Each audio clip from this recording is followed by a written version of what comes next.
Handle your high with Tadayoshi. All right, welcome back. Hey, welcome to the show to Handle Your High with me, Tadayoshi. I have Natalia. I'm going to see if I can get this right because when I had you on my show and 3 questions a couple years ago, I really made an effort to try to pronounce your name correctly because I think most people kind of goof it up. Just like my name, they always goof up my name, so I always try to be sensitive to people's names. And it's Natalia Coelho, right? Yes, there we go. Okay, good. I practiced that. You've been practicing, right? I've been practicing, exactly. It's a good name. It's a pretty name. I've seen some other people with Coelho. Is that popular, like in Brazil or something, or is that a common name? Yes, in Brazil it is. Coelho actually means rabbit. Oh, rabbit. Oh, yeah, I like that. You know, one of my favorite stories is the story of the what is it, the tortoise and the hare, the rabbit and the you know that story? Yes, I heard it. Yeah, it's one of my favorite stories. My mother used to tell me the story when I was a kid because I always felt like I was behind on everything. Like I was like last to do shit and stuff. So I was like, so I always felt like I was the tortoise. Well, first of all, congratulations from this last weekend at the Arnold Classic. You know, a couple years ago, I think 2 years ago, you made the switch to from figure to physique, right? 2 years ago, yeah. Right? And then, and you immediately started doing well. Of course, I told you the year prior to that, you probably should switch, and you were on the fence, but you did, which was good, I think, you know. And of course, now this year, you got second place at the Olympia last year, and this year, as we kick off the year with the Arnold Classic in Columbus, and you win. Of course, that was easy though. I saw that. I mean, I didn't see anybody there. There's only one person who I see is really your big competition. That's Shanique Grant. So she's really, you know, and your conditioning is actually better than hers, but she has this dramatic shape. So like, it's kind of interesting to have this, and you guys are both so young. I think you're younger than she is. Am I right? Yes, I'm a little bit younger. I think she's 23 and I'm 22. Okay. Well, gosh, it's so young. Oh my gosh. It's awesome though. And now you live in Florida, right? Yes, I live in Orlando, Florida. Okay, cool. So tell me, I know you're in school and you got a degree in exercise science. Is that what you got, right? Yes. I have my nutrition degree. It's like my AA degree. I did nutrition. I did like health science background. And now I'm going to be getting my bachelor in exercise science. And then I'm going to go to my master's. And I'm also going to start a medical assistant program. So I have a diploma in medicine. What do you want to do with that? Like, tell me, like. Well, to be honest, I'm just taking this to learn more about my body. Okay. And because I started this program, the exercise science, to learn better. And, you know, the more I know, the better I can apply to myself and I can understand what's going on inside me. And as I'm doing like online coaching as well, I want to be able to, you know, have more knowledge for my clients. So that's the main goal why I'm doing that. But of course, it's good to have a plan B, or if I, you know, I'll ever want to work in a hospital, in a facility, I'll be able to. Is that what you want? Is that what you might want to do? Is like, what kind of capacity would that serve you? Would you want to go to medical school, become a doctor, or like a nurse or a nurse practitioner? I don't know how you want to apply that. Well, if I decide to go like this path, I'm definitely going to do something with it in a hospital, like a physician, or I can go even further. I don't know yet. I'm still trying to decide, see what's the best, you know, thing to do. Okay. Well, what most excites you about what you're studying now? Just the stuff that you're learning for your own body? Yes, actually, like everything that I learn is just funny because, for example, if I'm in school learning about, I don't know, nutrition or medicine or whatever is going on, can you hear me and see me? I can see. I think it's frozen here. Yeah, I think I'm frozen too. Here, let me call you right back. Just a second. Okay, there we go. We're back. We're good. A little technical difficulty. Go ahead. So you were saying? I don't know. I was just asking you like how you wanted to apply this stuff. You were thinking like maybe somewhat in the medical field. Just as that was your plan B, I guess it was your. So is that what it is? Is that because my second wife was a nurse practitioner and my current girlfriend is a doctor.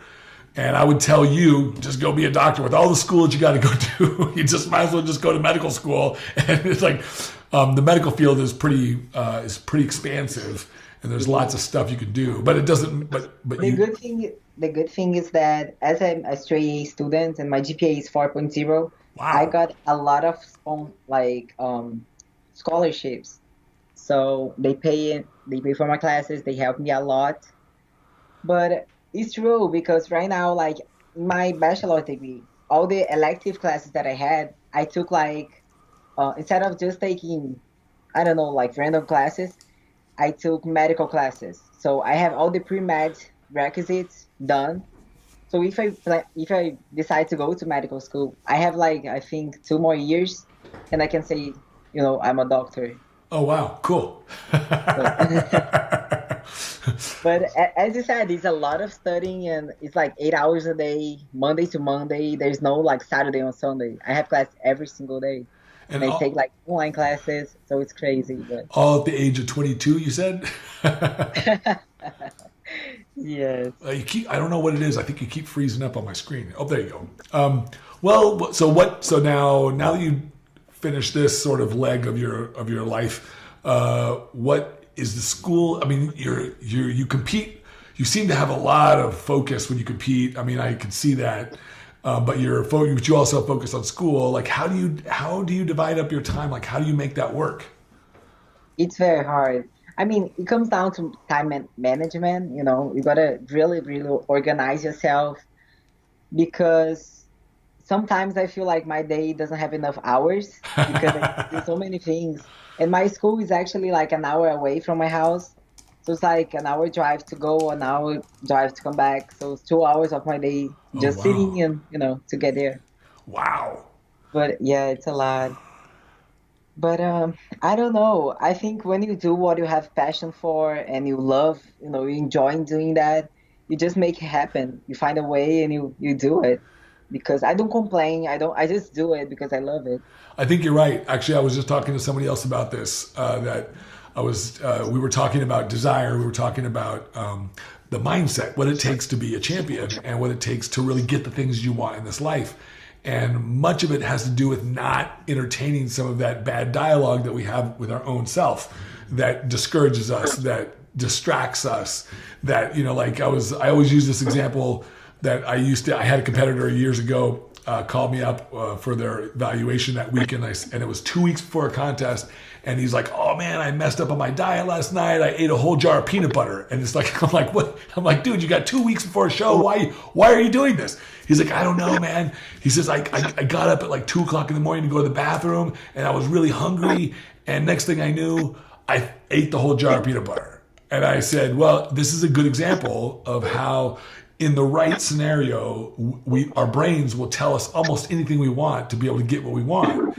And so so unknowingly or knowingly, you're doing exactly the right thing in your life, which is you don't entertain anything else. You just go do what you know you have to do.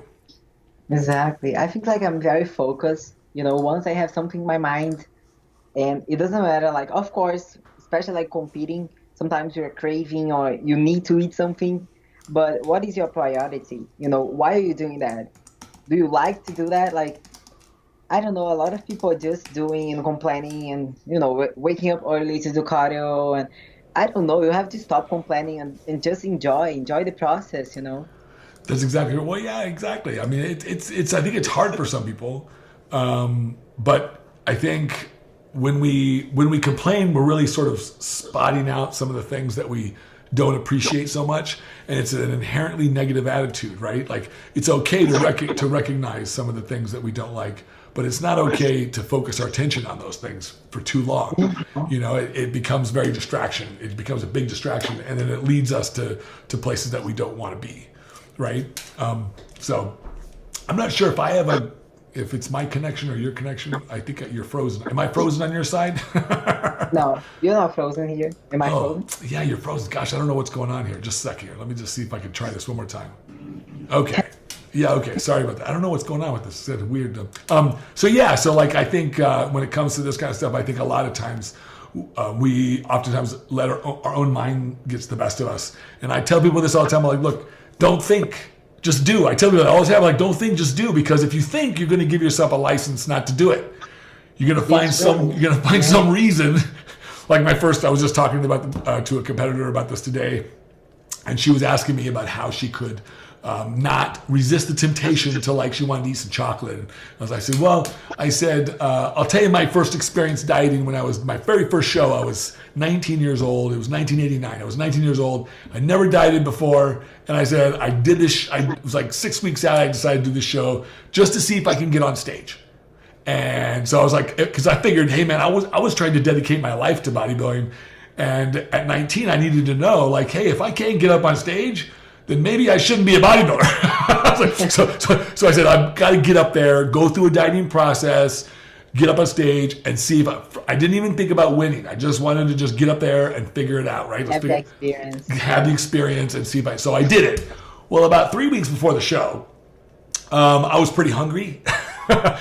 and I'm sitting there in my apartment in college and going, man, what do I eat? I can't eat anything. Like, I was, so I'm like rummaging around my kitchen, and my mother had given me an Easter basket full of candy. And I love candy, man. Like, candy is my weakness, right? Like, so like I had this 1 pound Hershey's chocolate bar in there, and I was like, oh my gosh, I'm like, I'll just chew on a little bit of it and I'll spit it out. Like, you already know, like that shit don't work, right? It's like, so 2 minutes later, the whole bar's gone. I'd eaten the whole thing. I didn't spit a lick of it out. And I was like feeling really regretful because I'd eaten this whole pound of chocolate. I'm like, fuck, what did I do this for? Well, of course I got to the show, and I didn't do that well, but I did find out that I really loved bodybuilding. I found out, like, this is great. I really want to do this. But I remember looking over to the right and left of me at the guys that next to me, and they looked fucking way better than I did. And I was like, that shit's not going to happen to me again. I was like, you learned your lesson. It's right. And it took that lesson, right, exactly. It took that lesson to learn. Yeah. But that's another thing, like, when I started studying nutrition, I think the more knowledge you have, the better you can apply to yourself. So if you understand, if back then, when you were 19, you knew exactly what was going to happen if you weighed the whole bar, you would never do it. So when I started studying for that, I'm like, okay, so I want to understand what every nutrient is going to do whenever I eat them. So how is that going to be stored? What's going to happen? So every time I'm going to crave something, I'm like, if I eat that, I will know what's going to happen inside myself and how that's going to affect my body and my shape, my conditioning. So I just started like learning, because before I get in school for that, I was like watching a lot of videos, reading a lot. I had like so many anatomy and physiology textbooks. And I was just like, okay, why am I doing all of that?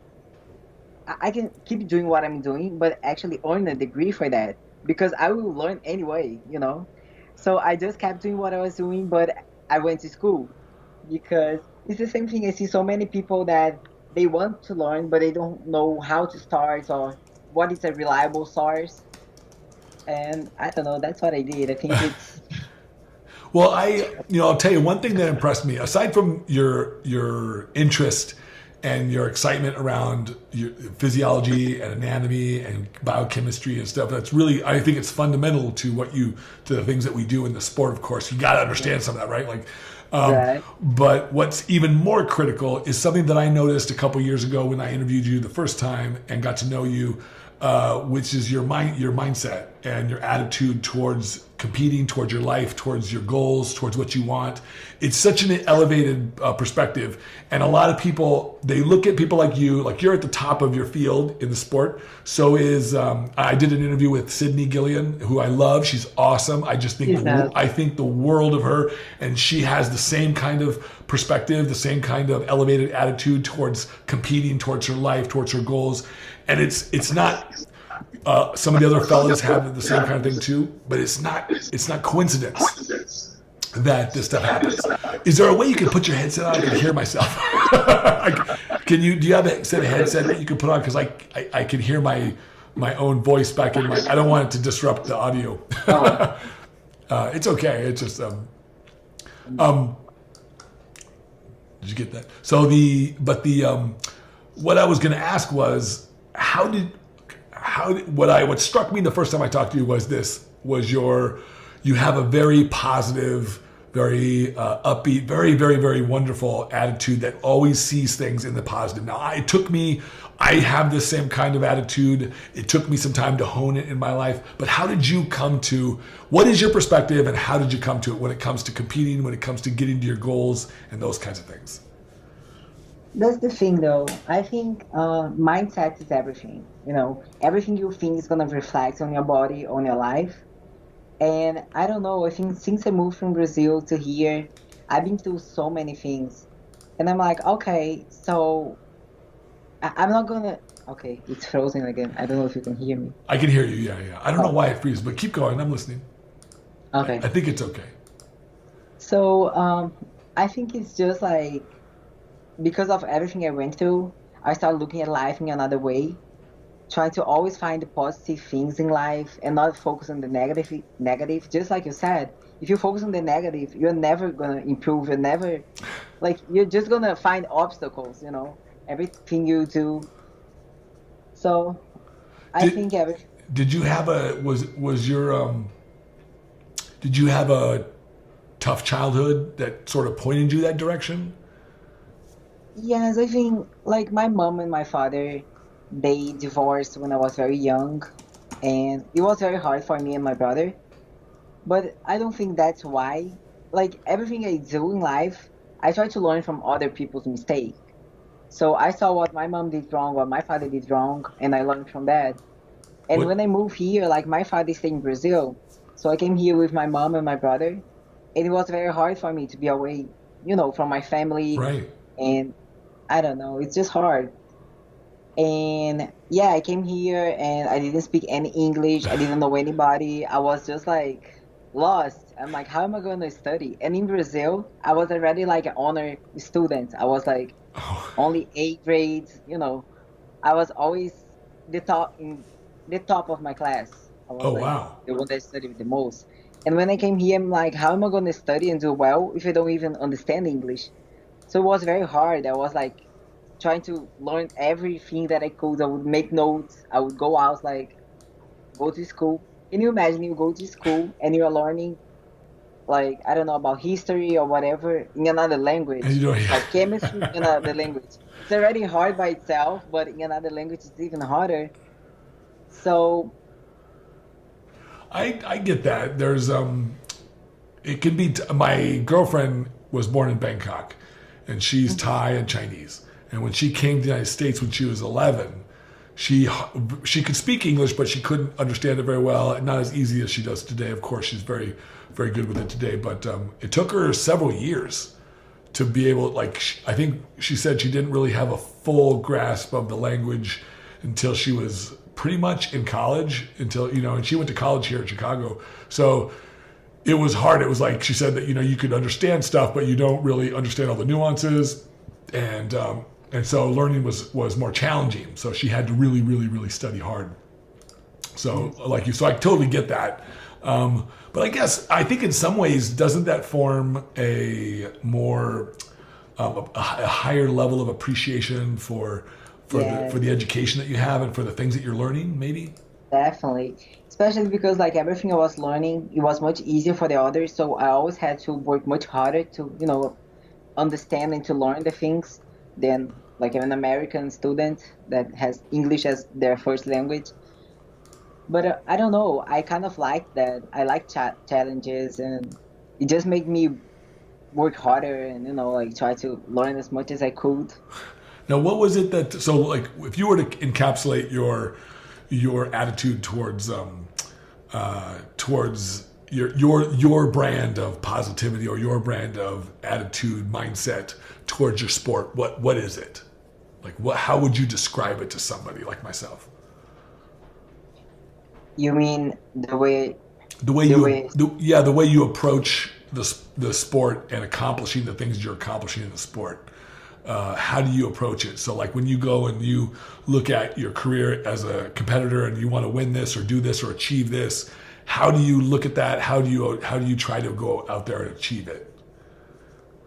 I think it's just a matter of being humble and honest. For example, if I'm trying to achieve something and I know I can do better. I'm the type of person who always want to give like 100% of myself in whatever I do.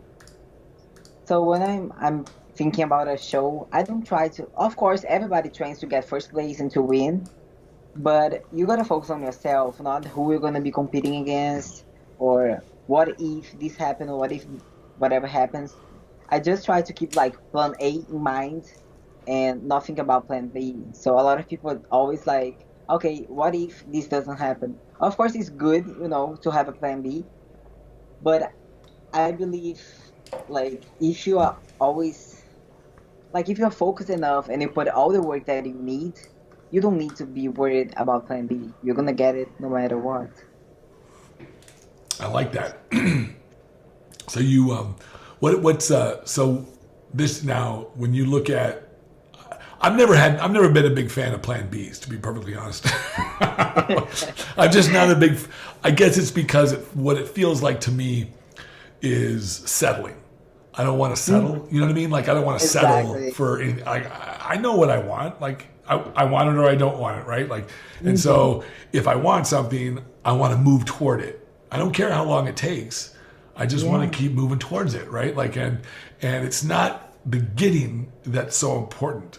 It's important, but it's not what I do it for. What do you, like? I pursue the things in my life because of the joy along the way. I didn't always do that. I originally in my 20s and in my early 30s, I would have told you it was because of the end result. Like I wanted the destination. I wanted to grab the brass ring and celebrate that. And I still like doing that. But now I realize that the most of the celebration that happens in my life is along the way. So, and if I could really master that, then I really got something cool. How do you do it? Yes, I do the same thing because some people are like, well, if you want to compete, you have to focus only in competing. And, after the show, you can think about everything else. Just put your life aside and focus on the competition. But people don't realize that the journey, you got to be enjoying the journey. I cannot just, isolate myself and not do anything because of that. And that comes down to what you said about having passion and loving what you do. Because, okay, it's hard, but having a plan B and trying to look for like an excuse, or I don't know. I don't like to settle, just like you said. It's kind of hard because when you have too many things going on at the same time, you're gonna either have to choose doing one thing or another thing. But if you can try to do both things, connect both things, like everything I do in my life right now is related to what I love, which is competing, which is like the sport, which is like even in school, I'm studying what I love to study. Right, exactly. And I see so many people in my class that they go to school and they're sitting there like using their tablets or whatever on Facebook. And I'm like, are you even paying attention to class? They are not. Well, because they don't like what they're doing. They don't like what they're doing. Exactly. Exactly. So they're going to have a diploma or whatever, but so what? It doesn't mean anything if you're not learning. You can have an A in exam or whatever, but that doesn't mean you actually learn. It's the same thing in prep. You can, I don't know, like win a show, but did you enjoy the journey? Do you like doing that? Or are you just doing it to have a trophy? Well, you're absolutely right. It's kind of interesting that you have that perspective because it's an elevated, enlightened perspective. Enjoying the journey. Everybody says it, and they go, oh, but very few people actually live that out because we in this culture, in this world, we kind of we are sort of trained and programmed from an early age to like set our sights on goals, right? On these destinations in our life. And that's the only time we give ourselves the license to feel the joy of our life is when we can celebrate the victory, right? When we can celebrate the attainment of whatever it is that we're pursuing, whether it be a competition or a relationship or a job or education. It doesn't matter what it is. When we're pursuing it, it's almost as if, well, it's exactly as if we don't allow ourselves the ability to celebrate our own goodness along the way. And it sounds like you're doing that, which is exactly, and I think that's the key to success. The key to success is feeling successful, feeling your success along the way. And then when you get to those destinations, the trophies, the championships, the titles. It's like it's a matter of fact. It's like it's just a little bit of an icing on the cake, but the real juice of it was all along the way, right? Exactly. Yeah. But people, you know how people are. Everybody wants to have results and wants to get there Sure. like overnight. And they need to be patient. They need to understand it's gonna take time.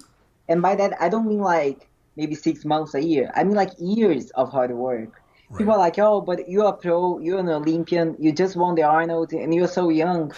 But okay, I started competing when I was 15.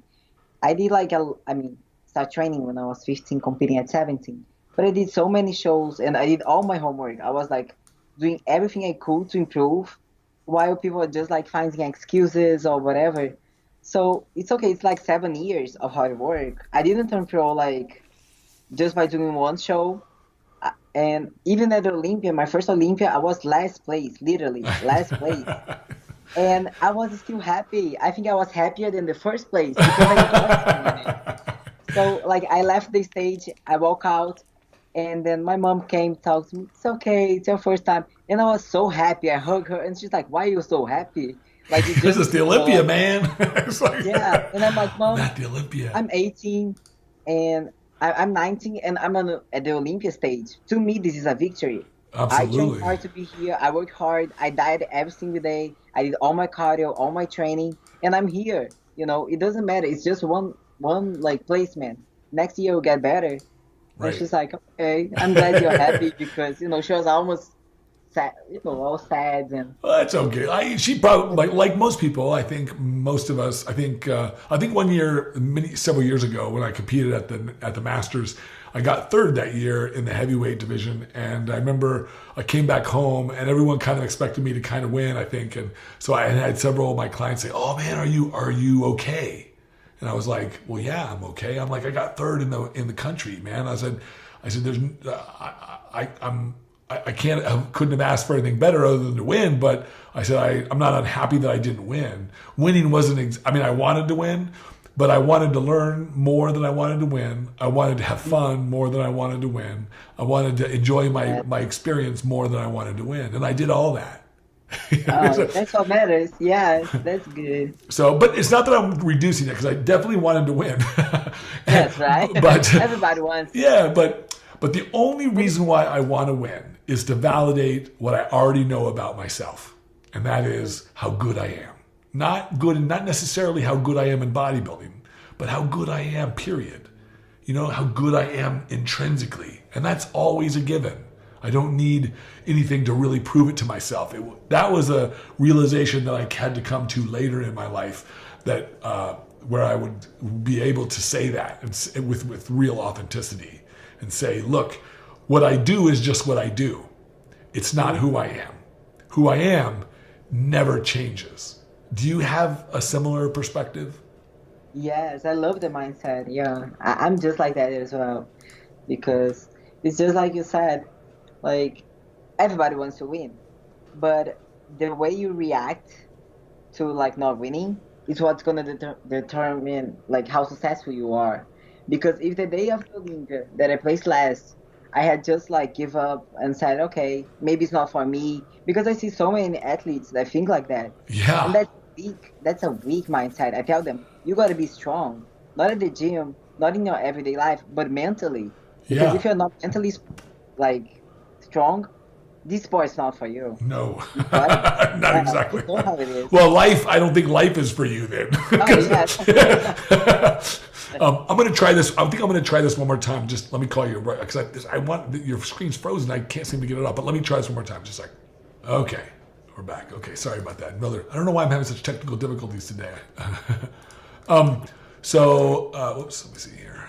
So go. I didn't mean to interrupt. So go. What were you saying now?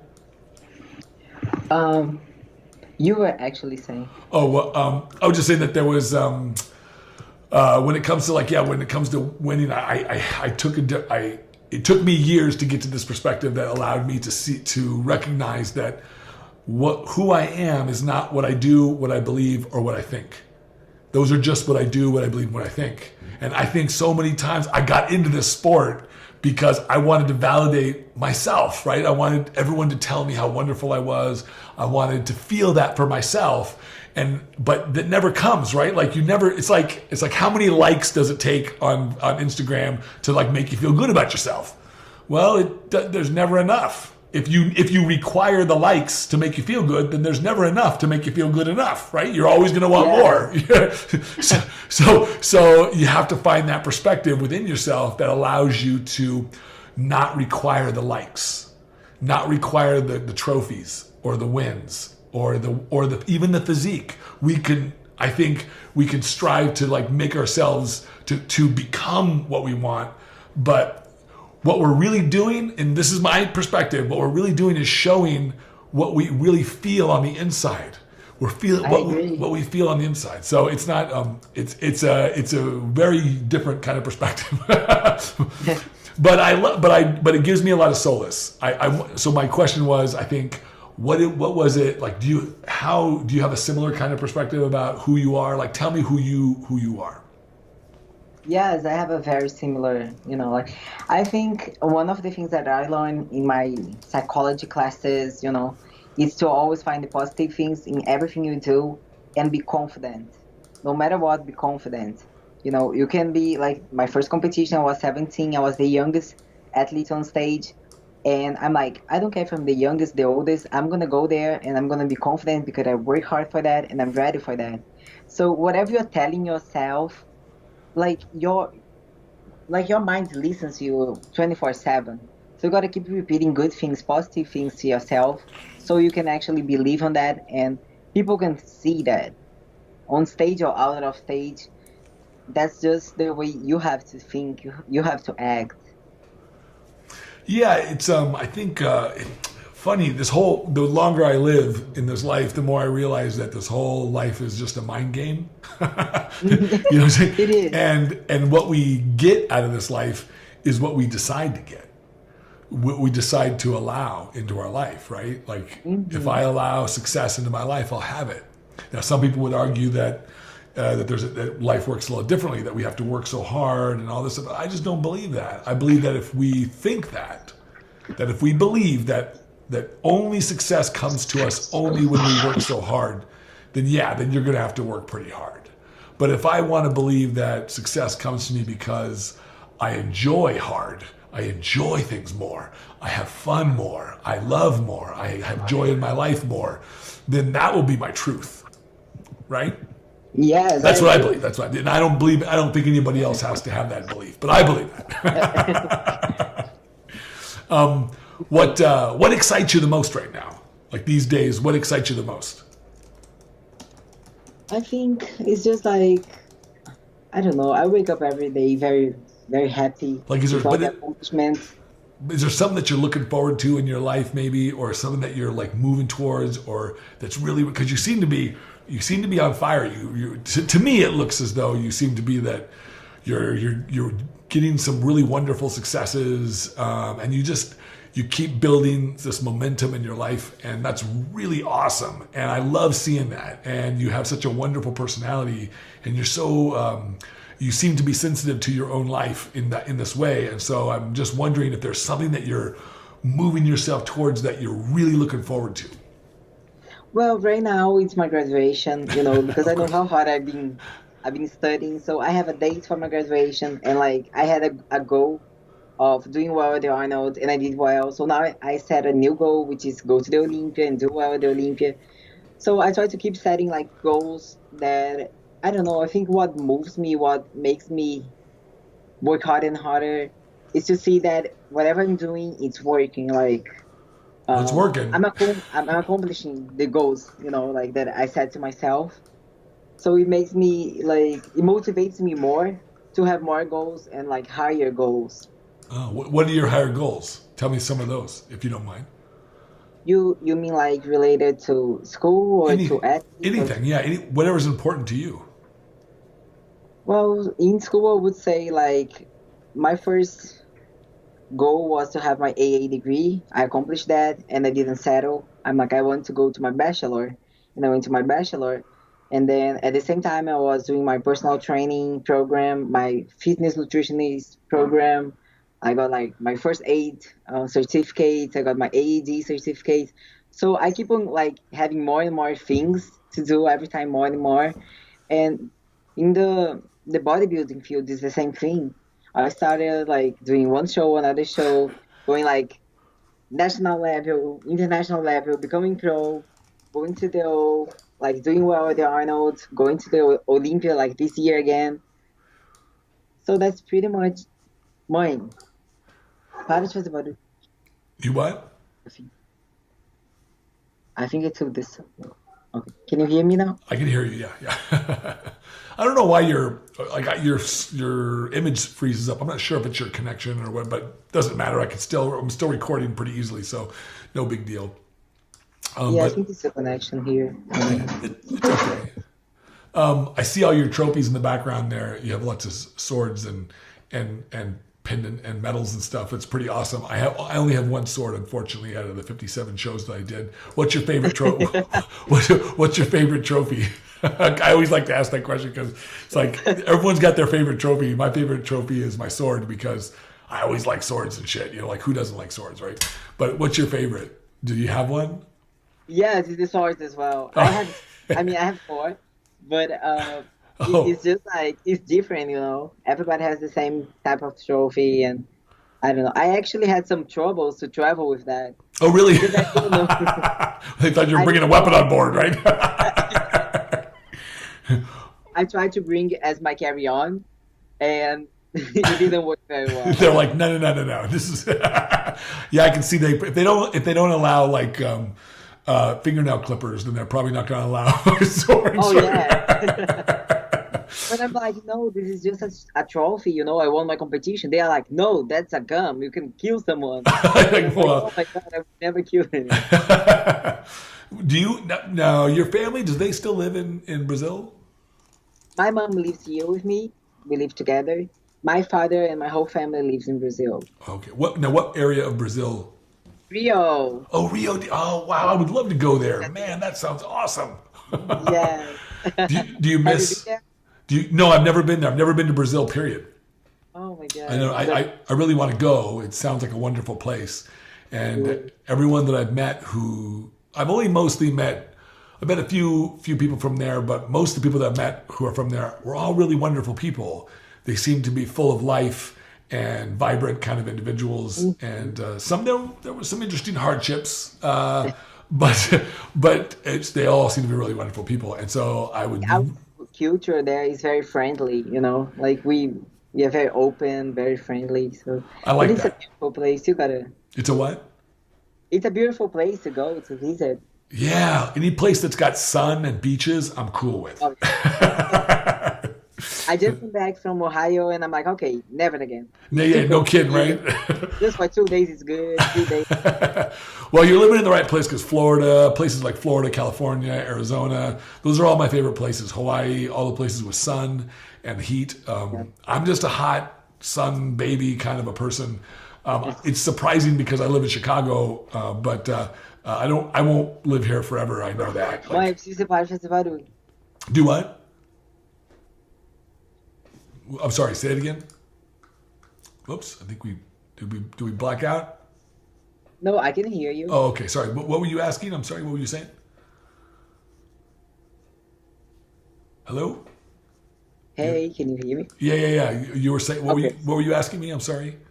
Oh no, I'm sorry. I was talking to my mom in Oh, Portuguese. I thought you were talking to me. She passed by, and I'm like, Mama, I'm in the sky. But sorry. Do you miss? So do you get to go back home every once in a while? Yes, I was actually here. I mean, I didn't go there for like 5 years Okay. but it was because of my school and competition. Because traveling there is very hard to bring all my meals when I'm in prep, and like miss school, miss class. It's very hard. And I was always like, okay, at the end of the year, I'm gonna go, and I would never go. Last year, I went there. I saw my family, my friends. It was very good. I stayed there for almost like 2 months. And I'm planning to go this year again at the end of the year. Oh, wow. That's cool. After the Olympia. Okay. Gotcha. Right.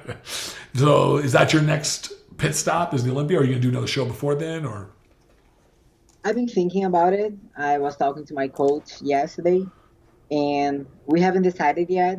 are you still with But Matt? Now you're still with Matt Porter, right? yes, Okay. so So what did you guys decide? we haven't decided yet. We're still talking and seeing how things are gonna go.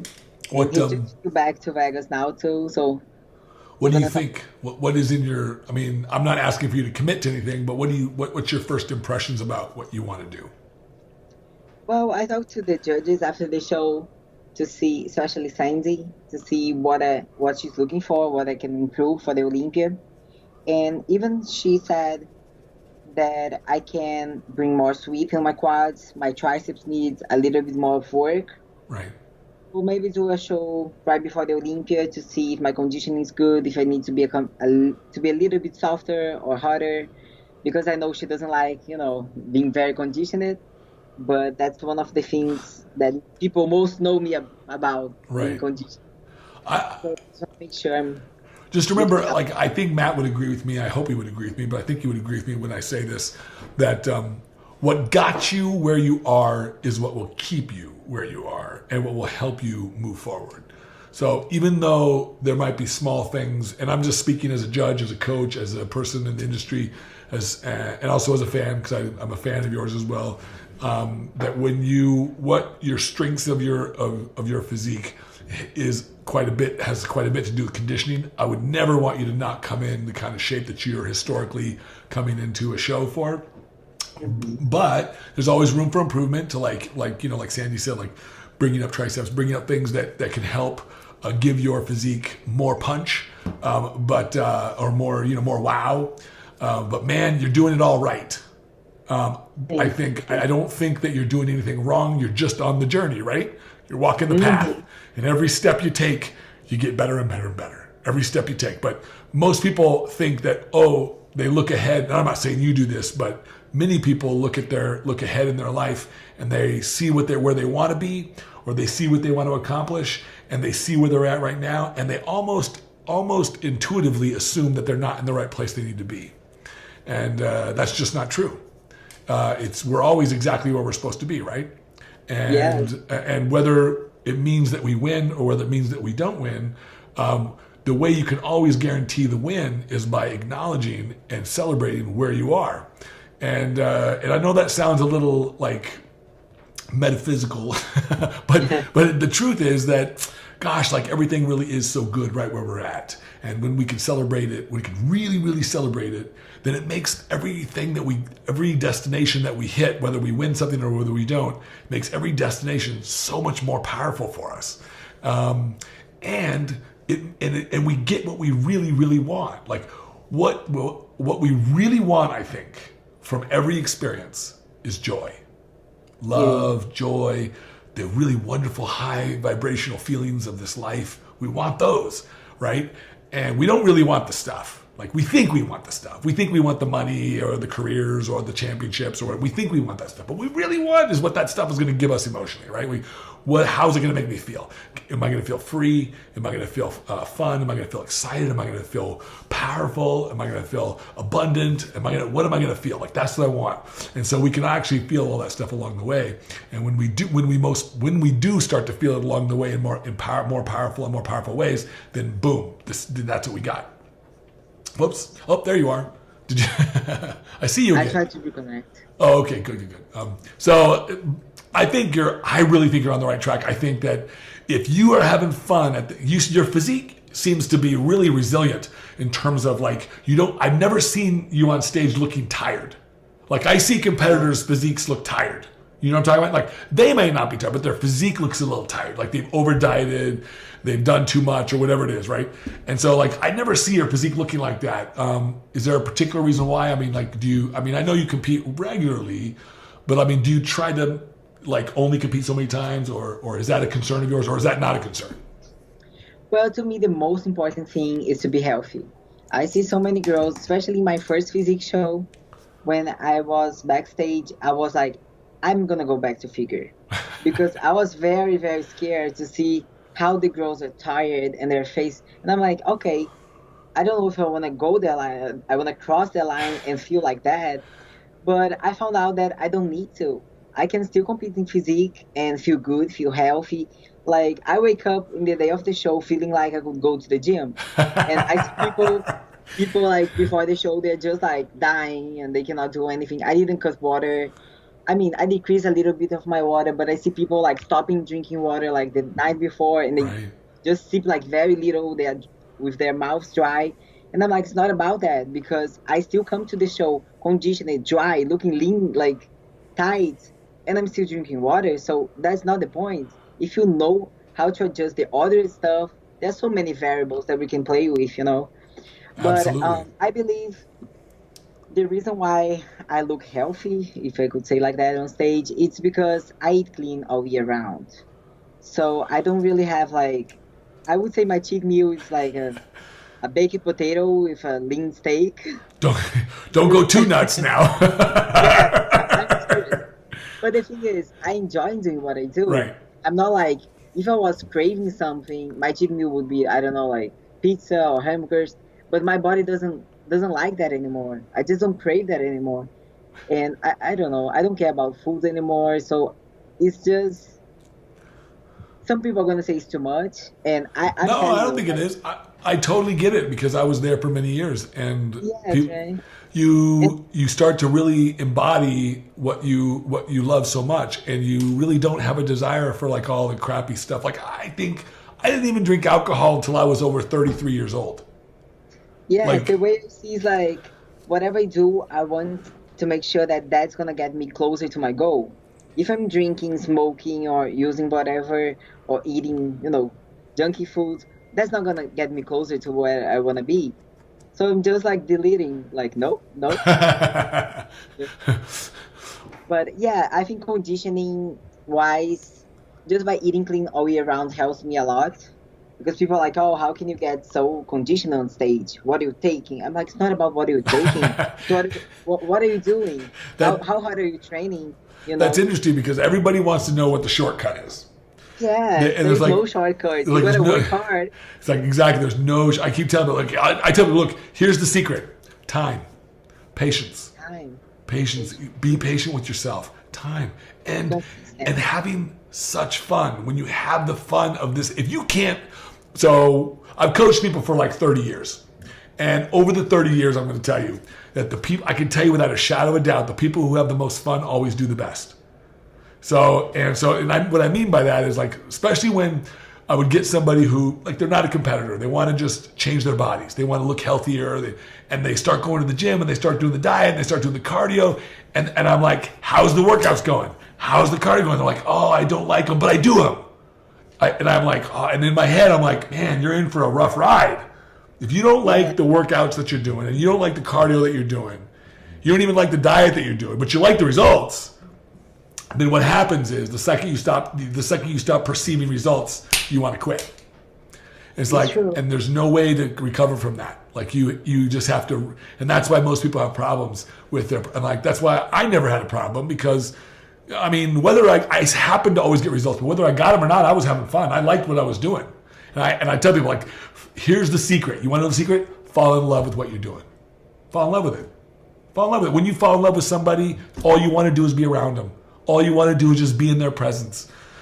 All I wanted to do is just be at the fucking gym. All I want to do is just all I want to do is that's all I wanted to do. It's like, so when you can do that, then you got it. Then you'll figure a way. Life will just move with you and just figure a way out for you, right?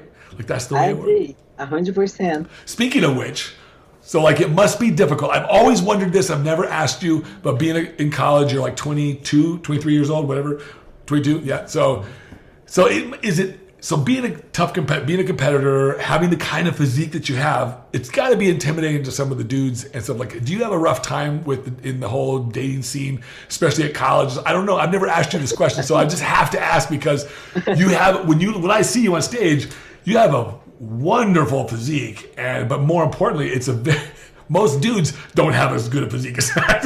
It's like, so is that an obstacle for you when you date and stuff like that? I don't think it is because if I'm dating someone, it's gonna be someone in this industry, so they understand. But of course, in my college, it's very funny because you know, like college guys, especially young guys, they're all skinny, tall, and they're just like, they don't understand, you know? So Do they give it's you a kind hard of time? funny. Do you get a hard time sometimes, or do you just like, I don't know? I just laugh, you know, because people are always going to say whatever they want to say. And, but if you're confident and you feel good how you look, Yeah, that's it not doesn't going to be a matter. problem, you know?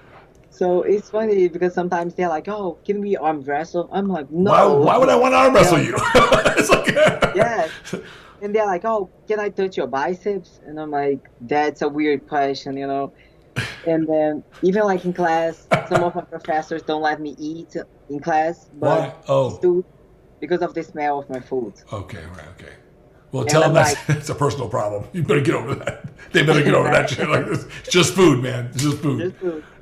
So it was very hard, like in the beginning, because before I turned pro and I started like getting like people knowing who I was in school, it was hard to eat and to do like my meals. I would be like standing outside the room, looking through the window, like eating outside and watching the class from outside because I couldn't eat inside. But everybody else could eat cookies, could eat So like no, candy so bars. it was just because your food had a stronger smell, Well, or because it it's was like distracting. broccoli or egg But that's or healthier than chicken or what. cookies. Exactly. But It's like, but they said, no, one of my professors said you can eat anything that you don't need to use silverware, like fork or okay. spoon. So Well, then cookies and I would have everything. eaten my broccoli with my fingers then. Yes, that's what I said. I'm like, okay, I don't need silverware. And I got my broccoli and I was eating. And he gave me the detention. I don't know. Like, Oh, he's wow. like, you're trying to play with me. You don't do No, that. And no, I'm no. like, I'm just eating. I'm just I following just the eat. rules. I'm just Yeah, following the rules that you set. right. He thought I was trying to make fun of, Oh, I don't no, know. no. Yeah, I get But it. He sounds like he's just taking it personally. yes, right. But now, like, at the university level, the professors know who I am and they respect my career as a pro athlete. Of course, there are some classes that, like in the lab, I'm in the lab for 4 hours and I Right. cannot eat inside the lab. But it makes sense because, Right, you right. know, It's a I'm lab, using right. stuff. Yeah. Yeah, it's a lab.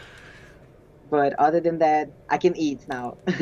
But has it been tough to like, has the dating been tough while you were being a competitor and just being so focused? But more than just that, there's definitely an accelerated look that is very, very, I would think, intimidating to some guys. Not all guys. Like some guys don't care, but many of them probably would care. They would feel a little intimidated because, well, you have a better physique than they do, or you're leaner or whatever. So is it tough, or maybe it's just tough to find somebody who has the same interests that align with your life. I think like it's tough to find someone with the same mindset as I have because I always like if I'm gonna be with someone, it needs to be someone that is better than me, What do you or mean? at least that Like not that? better than like, or at least has like higher goals, you know, for their lives, just like I do for myself. So like I wouldn't be with someone who just said because I think that my problem is like time management, not time management, but like have more time to do everything that I want to do. Right. So as I said, I want to give my 100% in everything, but I have school and I have competition and I have, let's say, a boyfriend. And how am I going to give 100% of my Right. time to everything? It's not possible. I don't So think you have to. Do you? Do you? I mean, everyone has a different perspective on how they want to approach that. I think that a lot of times, well, you hear it all the time. You hear people say all the time, like, this sport is very selfish, and you have to have a person that if you're with somebody, they have to understand that when you compete, that it's a very selfish endeavor, and that they kind of have to give you that space to be able to do that. And I think that's fair. I think it's perfectly fair. I don't think that I don't think we live this life for anybody but ourselves. But we share parts of our life with others. I tell people, don't kid yourself. Your wife or your boyfriend or your husband is just sharing part of their life with you. They don't owe you anything more than what they're willing to give you. And so and I think it's better just to be thankful for what we get, right? Like it's okay if if you're not 100% of this person's attention or this person's life. That's okay. but what I mean is like, as I told you, I'm having class like Monday to Monday. And let's say it's a weekend and your boyfriend wants to see you and you're like, well, I have exam tomorrow. It's Friday night. I have to study. I have to wake up at 4 to do cardio, and then I have to go to work. And like, I don't got time for you, bro. it's not that I wouldn't, like, it's okay to not give your 100%, but if you're feeling bad to not give your 100%, I think that's not the best thing to do. You're right. You're absolutely right. I don't like to feel like I have a commitment with someone. It has to be something that makes you happy, makes you feel good. So you don't and he has to understand your lifestyle. You have to understand his, and you just got to make it happen. It sounds like what you are describing. And correct me if I'm wrong. It sounds like what you're describing is that you don't want to feel like you're disappointing yourself in a relationship. Like, I want to give more than what I'm able to give, so I'd rather just wait until I feel like I can give that. I get it. That makes sense. I would tell you, it's okay. Make yourself happy. Make yourself really happy. Make yourself so happy that nobody else can stand to be around you. Yes, exactly. And like, I'm so happy right now that I don't need someone. Like, my happiness is eating what I'm doing right now. So I don't feel like I need someone to make me happy.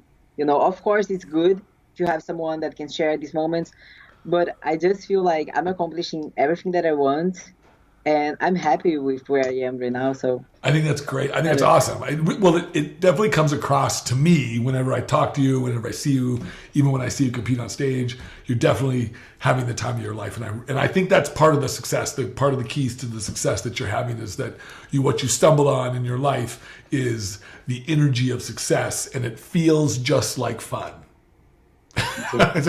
So I think people mistake. They think success is supposed to feel hard, or it's supposed to feel something else.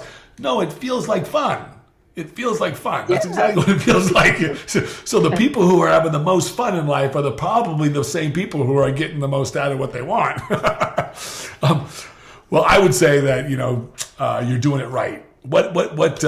What's this after the Olympia? Like, what is your what's your approach to, like, last year when I saw the Olympia and I saw you and it was just really between you and Shanique, and obviously Shanique won and you got second. How did you feel after that, and what's your approach this year to competing against her again? Because she will probably be there, I'm sure of it. Yes, honestly, I was so happy. I was like, I know you were. I actually saw you on stage. Yeah, I saw you. You seemed I felt like I was first place. Even though when they're like me and Shanique on stage and they call me at second place, I walked to that trophy and to the flowers and everything they gave me as a winner. I was like... Well, you are a winner. Totally. Totally. Yes. And I think the sport's moving towards a very good direction, especially because me and her, we are both very young. And we're going to have like a lot of years to battle this title. And I knew, like, after the show, after talking to the judges, they explained to me what I could look better, what I could do. And they told me there's nothing wrong with you. You're right there. It's just like a matter of who comes better at the day of the show, because both of you have like a very like different package, but you're in the same level. That's so right. It's not like you're too far behind or she's too far behind. You guys are going to be like competing like for a long time, in That's a right. long run. So from last year to this year, like to this Olympia, I work a lot of my middle and my upper back, my upper body especially, because I knew I needed to have a little bit more size to match my legs.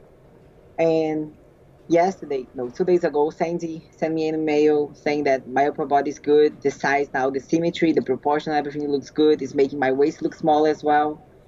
So I just need to, as she said, work more in my triceps, the quad sweep, and let's see how it's going to be. How are you bringing your waist in? Just out of curiosity, are you using like a waist trainer or?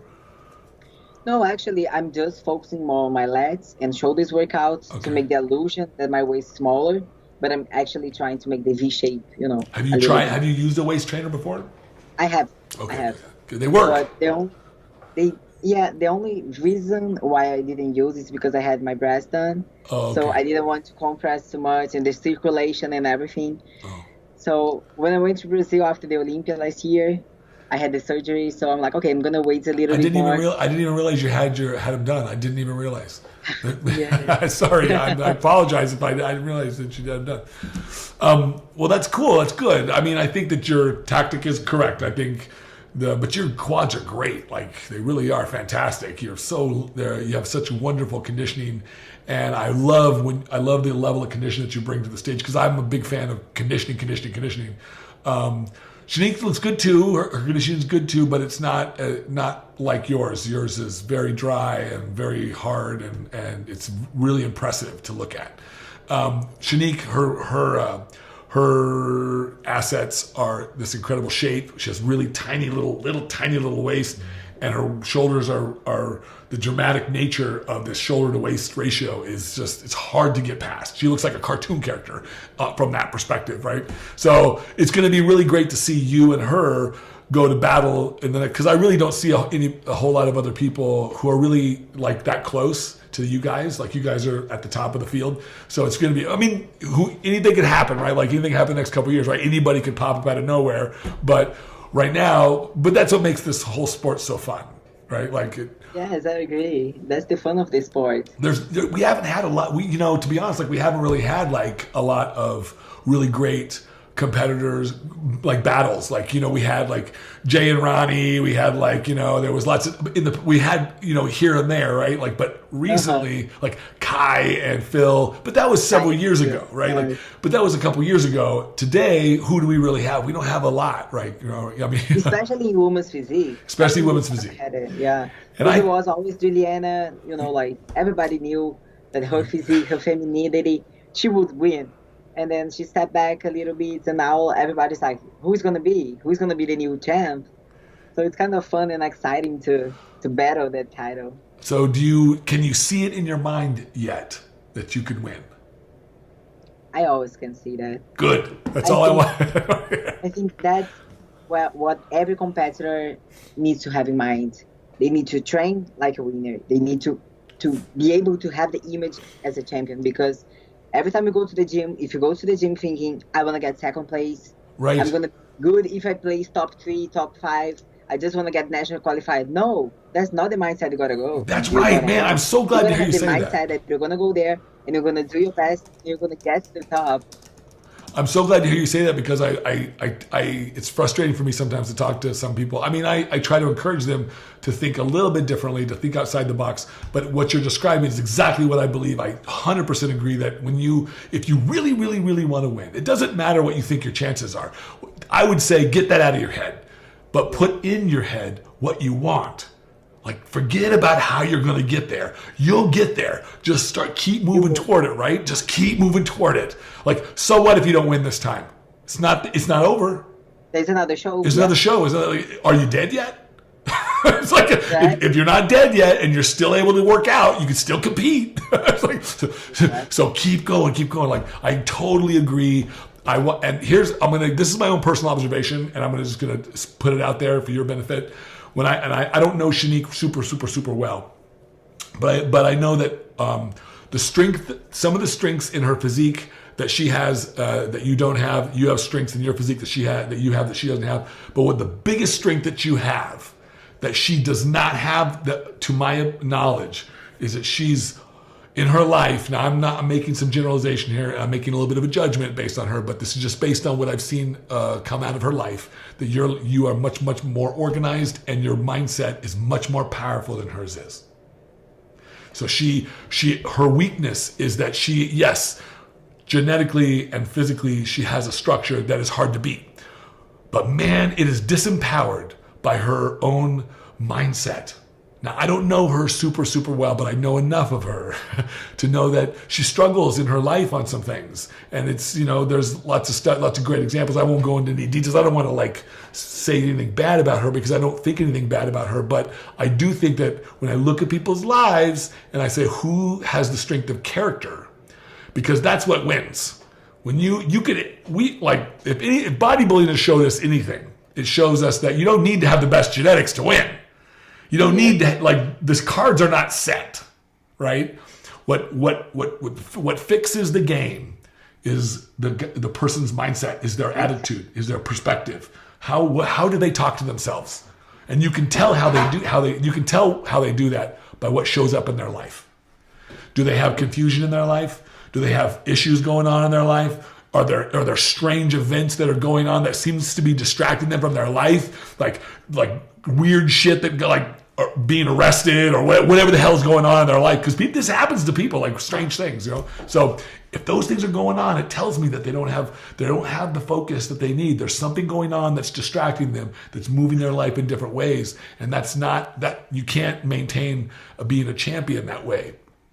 You might and the way you react to them as well. Because correct. I believe everybody makes mistakes. Everybody, one time in your life it's gonna regret Absolutely. something. But it's a lesson. Did you learn from that? Right. Are you going to repeat your mistake? You can make 1,000 mistakes, but not the same mistake. Well, Because if you make one mistake and repeat the same mistake, it's like you didn't learn anything. like you didn't learn anything exactly. But about mindset, I agree. I remember when I was 17 and I did one show, the Southeastern USA, and I got first place. I was talking to Don Long backstage, and he's like, "So what are you going to go out and eat?" And I'm like, I don't know. I don't want to go out and eat. I want to go to a national qualifier show now.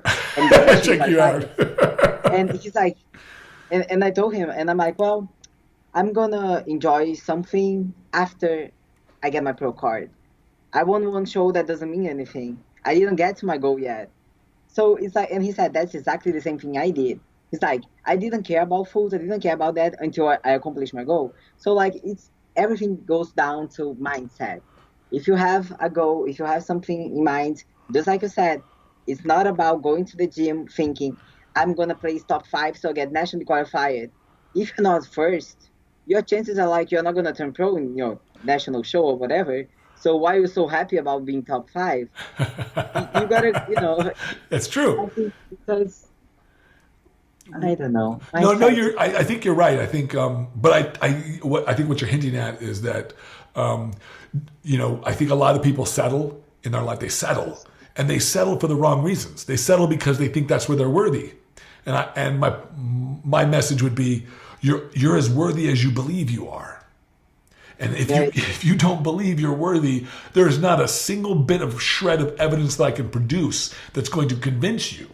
You have to do that yourself. And you do it not based on the conditions in this life, but based on what your desires are. Do you have a desire for something? Okay. Do you feel like you're worthy of that desire? Okay. Then go for it. Go for it. It's like, what's standing in your way?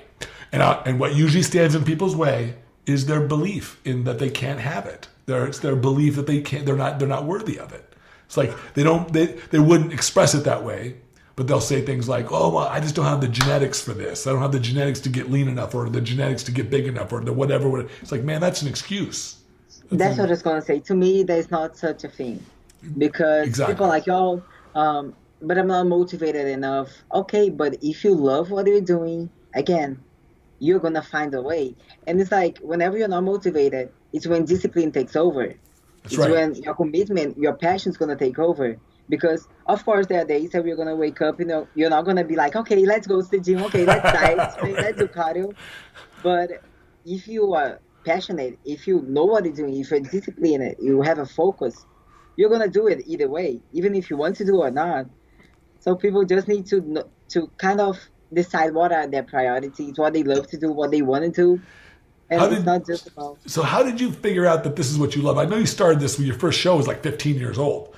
Like, how did you fixate on the sport of figure and bodybuilding? I think after my first show, I saw that bodybuilding was much more than what I thought it was. Like, so why did you do that first show in the first place? Like, because that's a pretty big commitment. Because when I moved from Brazil to here, I was like, I was going to the gym, and I knew the body that I want to have, but I didn't know how to get there. So that's why I told you that I bought a lot of books and started like studying, reading old school stuff. So you mean you just followed your desire? Yeah. exactly what we were talking about, right? Like, you don't have to know it all. You just have to know what you want.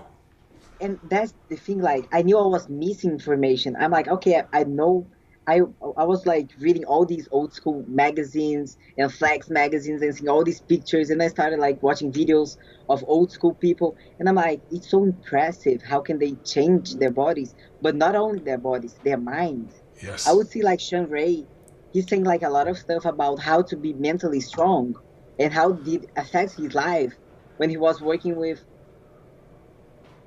when he was working sorry um with his coach and everything. Like he was telling that they were his mentor. They were not just prepping his body to look good, but also his mind to be ready to face his opponents, his, to be on stage. So when I started competing, I was like, I'm learning so much from these guys because they're not just, and that's why I miss so much old school guy, like the bodybuilding the old days, because people wouldn't just be an athlete or go to stage, compete, and go out and go eat or whatever. They actually had the lifestyle. They want to represent. They want to like make the sports grow. They had it in their minds. Well, And that's what I admire about them. I think you're absolutely right that what's one piece of what is a little bit, I hate to say it's missing in general because I don't know if it's necessarily missing from everybody, but from many, many people that we hear, that the development of the mind is definitely missing. So like, in my opinion, and everybody who works with me knows this, that I focus on this mindset perspective. I focus on what it takes to be a champion up here first. The body will follow the mind, not the other way around. And so I say to people, look, man, like the most powerful tool that you have to get everything that you want in this life exists in your head. It's your brain. It's your mind. It's your consciousness. When you can focus it in such a way that allows you to have laser beam focus on what you want, nobody or anything can stand in your way. Literally, mountains will move in your favor to get what you want. You'll figure a way around or above and beyond and everything in other ways. You'll figure a way to get it if life shows it. So it's critical to develop that. Don't just develop your biceps. Don't just develop your quads or your hamstrings or whatever your muscles of your body. Develop the most important muscle that we use every day. It's the muscle of our brain. It's the muscle of our intellect. It's the muscle of our perspective that allows us to see the things that we want to see, and so that we can have everything that we want. And most importantly, so we can feel. We can feel. This life is all about feeling. It's about what do we feel on a daily basis. Do we feel good? Do we feel bad? Do we feel depressed? Do we feel anxious? Do we feel worried? Or do we feel excited? Do we feel motivated? Do we feel empowered? I really firmly believe that we're all superheroes, and that the only reason why some of us don't act like it is because they don't believe it. It's true. I agree. Because it's just like everybody says, it's a mind-muscle connection, but they forget that the heart's a muscle. That's right. So you got to be mind-heart connection. There's actually a very powerful resonance, an energetic resonance that happens, and they show this in science, when the heart, our heart actually, when it beats, there's a reason why when we feel love, that we go like this, that something happens here energetically. It's our heart. It's a very, very powerful sort of energetic thing. Same thing that happens when our sense of security. When somebody has something that happens to them that scares them, like their house burns down or they think of losing a loved one, where do we always feel it? Right here in our stomach. It's like people get, I got that sick feeling in my stomach. Why does it go there? Why does it go? Sympathetic, That's right. Our sympathetic system. And then it's all the... So it's amazing. But the coolest thing in my book is that we can get what we want, but we can have it right now. Because what we really want, we might have to wait for the stuff, like the houses and the cars and the money and the relationships. We might have to wait for some of that stuff. That's okay. But we can have what we really want right now, which is the good feelings. Which is the feeling of love, the feeling of worthiness, the feeling of abundance, the feeling of safety, the feeling of security, the feeling of love, the joy and happiness.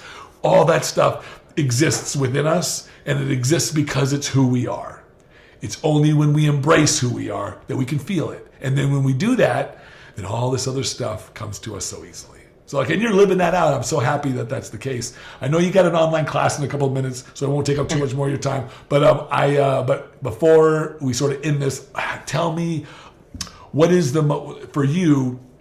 What do you most look for? What do you want to see your career sort of blossom into in the sport of bodybuilding? Honestly, I just want to be able to represent the sport like with all my heart because I want to bring back the old school mindset. I want people to understand what the sport is about, not just competing like one against the other. Like I see these bodybuilders nowadays, they are just about like who is better than who. Like backstage, it's even funny how they are. They don't even talk to each other. And I'm like, guys, we are representing the sport of bodybuilding. We're supposed to be together, trying to make it grow, trying to help each other, trying to show people what it is about. But no, people are just like, oh, they're looking at each other, and I'm liking them, like, okay, so his biceps look bigger. This, like that's not how it's supposed to be. Well, So so if you were to tell me, what does the sport of bodybuilding mean to you? What does it mean to you? it means everything. It means like because I learned like discipline. I learned to be who I am today. Everything that I learned in bodybuilding, I apply to myself in all aspects of my life. Not just like time management, discipline, focus, everything is applicable in other aspects of my life. So when I'm training, I like to be consistent with the times that I train and to pay attention to details, not only in the gym but outside the gym. So I think bodybuilding teaches you a way more than you can ever imagine. Only when you start living this lifestyle you're gonna know what I'm talking about. Because even before, people would tell me like, oh, bodybuilding is gonna change your life, just like I don't know, like runners or any other sport. But it's not because bodybuilding, you gotta sculpt your body. It's something that you gotta do 24/7. Like the hours that you sleep, what you eat, what you do, how you think, everything's gonna affect your body, the way you look. So it's much more than just, going to the gym and training. It's much more than just, oh, I need a break from my problems in life and I'm going to just space out and do some cardio or whatever. No, it's every single minute of my life. It's going to be influencing, my end result, my end shape. What is it? You gained so much steam over the last couple of years with your career in bodybuilding, and also your education, everything else. What is left for you to like? What other mountains are you going to try to climb? I'm just curious. Well, I think only God knows. As I told you, I'm not setting. I don't settle for less than what I think I'm and you shouldn't. capable of. You should not. No, do not settle. You're worth the best. You're worthy of the best, and if you want it, then you should have it. There's I don't see any reason why anybody should, especially somebody like yourself who understands it. Like my mother used to tell me the same thing. She'd say, Tad, she'd say a couple things. One of the things she'd say, Tad, a dream's not worth dreaming unless it's really big. And then she'd say, and you're worthy of them all. And so and then the follow-up question was, how big can you dream? And I'm like, I can dream pretty damn big. Yeah. It's like, I got some pretty big ones, man. I still formulate them today.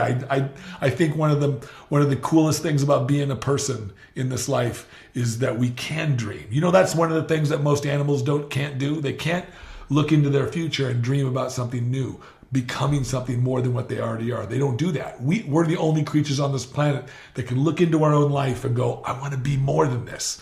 I want to be bigger. I want to be faster. I want to be prettier. I want to be smaller. I want to be whatever. And we're the only ones that can do it. And then we go out there and we create it. And we're the only ones that can do it. Natalia, thank you so much. I know you have a class to get to, and I want to thank you for taking the time. And you did a wonderful job this last weekend at the Arnold. You're totally deserving of of winning this show. And I know you're going to win more, and I'm going to see you a lot more times.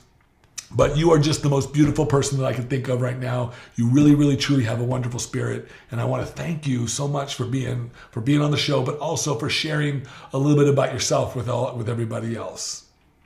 Thank you for having me. It's a pleasure. I love to talk about that. I love to share a little bit of my story, influence people, inspire people.